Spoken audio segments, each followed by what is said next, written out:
ولا اي حاجه، قطعتها وهي متلجه، وبعدين سبتها بقى في التلاجة، كانت برضو يعني قطع كده معايا.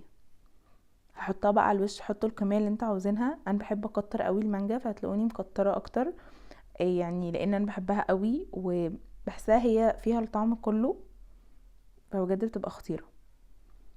حطوها بقى في التلاجة، كل ما قعدت في التلاجة كل ما كانت احلى.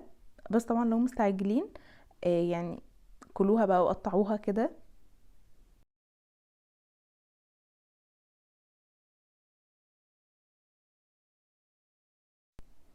حقيقي بجد حلوة قوي، ويعني مش هتحسوا اصلا ان انتوا بتاكلوا حاجة تقيلة كده، لا هي خفيفة قوي وتحفة. هستناكم تجربوها وتقولوا لي رأيكم، ولو عجبتكم الوصفة متنسوش اللايك والاشتراك. باي باي.